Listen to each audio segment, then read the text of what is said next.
Combien ça coûte exactement de démarrer un business sur Amazon en 2020?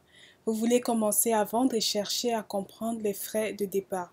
Nous allons dans cette vidéo voir à quoi vous attendre. Donc tout d'abord, il faut savoir qu'il y a certaines dépenses qui sont indispensables et d'autres qui vont être optionnelles. Donc au début de votre activité, vous pouvez faire beaucoup de choses vous-même et vous n'avez pas nécessairement besoin de payer pour tout. Donc certains logiciels, par exemple, vont être complètement indispensables et d'autres vont être optionnels. Donc la première chose que vous allez devoir payer et qui va être indispensable, c'est l'abonnement pour le compte professionnel.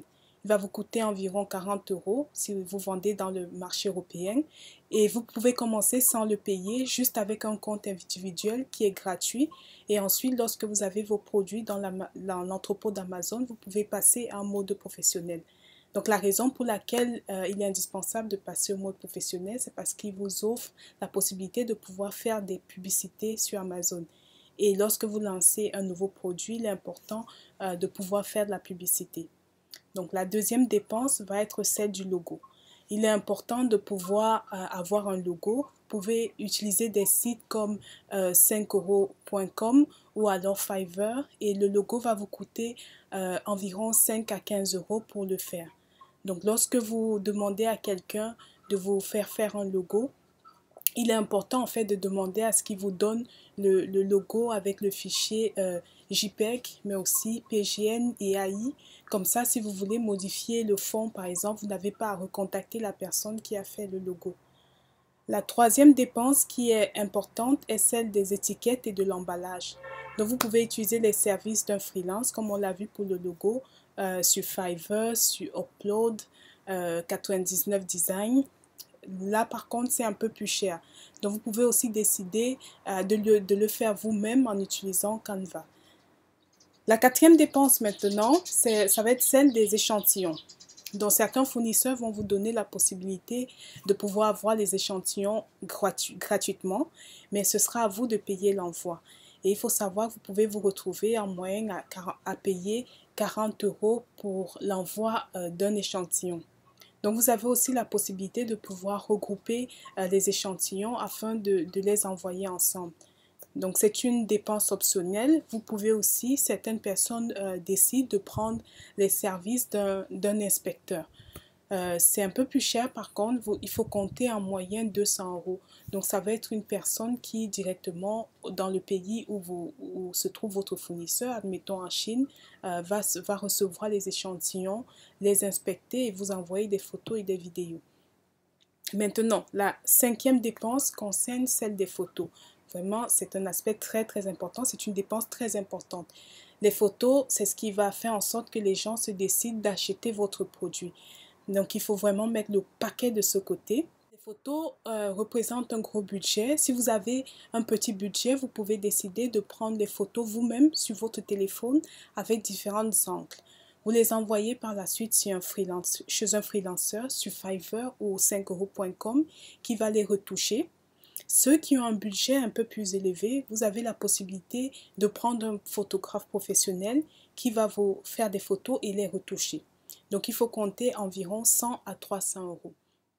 La sixième dépense est liée à l'achat de l'inventaire. Donc, ça va dépendre du prix d'achat par unité et du nombre d'unités que vous allez choisir.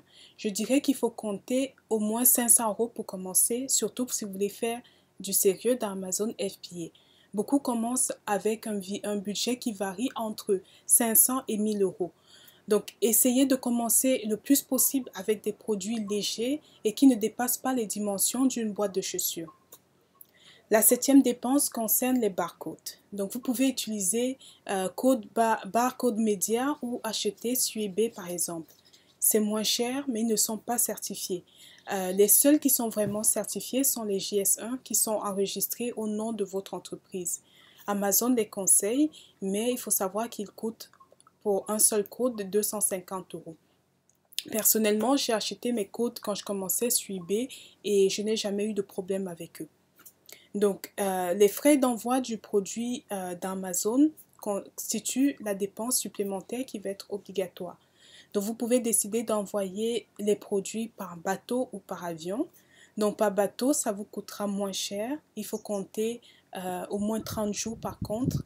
Et par avion, en une semaine, vous allez avoir vos échantillons dans l'entrepôt d'Amazon. Par contre, là, il faut compter entre 200 et 700 euros. Vous pouvez aussi décider de faire partir une partie, d'envoyer vos échantillons par bateau, donc une partie par bateau et une partie par avion. Vous allez aussi, après les frais d'envoi de vos produits d'Amazon, vous allez devoir payer les frais de la publicité sur Amazon. Donc, lorsque vous venez avec un nouveau produit sur le marché, il va falloir faire de la publicité pour pouvoir mettre votre produit devant le consommateur. Donc, le montant total que vous allez dépenser dépend en fait de ce que vous êtes prêt à payer. Mais en règle générale, si vous avez bien fait votre recherche de produits en amont, vous n'allez pas payer plus de 200 euros par mois. Et ces frais vont diminuer quand votre produit sera bien classé, donc va arriver à la première page. Donc, il faut investir, je pense, nous sommes à un investissement au moins de 1500 euros si vous voulez, entre 1000 et 1500 euros si vous voulez commencer à faire dans Amazon FBA. Maintenant, à cela va s'ajouter des logiciels comme par exemple Jungle Scout, Helium 10 et ça c'est vraiment ce qui sont importants. Je vous conseille même de ne pas prendre d'abonnement annuel, de pouvoir les prendre de façon temporaire et les arrêter quand vous les avez utilisés et reprendre quand vous voulez encore les utiliser dans un début, quand vous voulez économiser. Mais après, à partir d'un certain moment, vous allez vous en servir tout le temps et vous n'aurez plus de problèmes, de soucis d'argent. Donc, vous pouvez aussi ajouter des frais comme le fait de déposer sa marque. Donc ça, c'est bien parce que ça va vous permettre en fait de protéger votre marque et d'avoir accès aussi à des programmes spéciaux d'Amazon tels que le programme A+. Je vous conseillerais aussi, comme autre dépense qui est vraiment importante, c'est d'investir dans une formation. Donc, la formation va vous permettre de gagner beaucoup de temps et d'éviter de perdre de l'argent. Donc, je vous conseille de choisir une formation avec un coaching qui est en direct, comme celle que je propose, où vous allez pouvoir poser des questions au fur et à mesure que vous avancez. Donc, bien sûr, ce genre de coaching est cher, mais au moins, vous avancez assez rapidement. Donc, les cours en ligne, dans la plupart, varient entre 1000 et 5000 euros.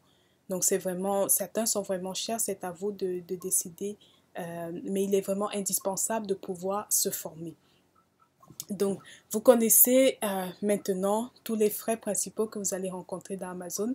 J'espère que vous avez aimé cette vidéo et que le contenu vous a plu. N'hésitez pas à poser des questions et à laisser des commentaires et aussi à souscrire à ma chaîne. À bientôt!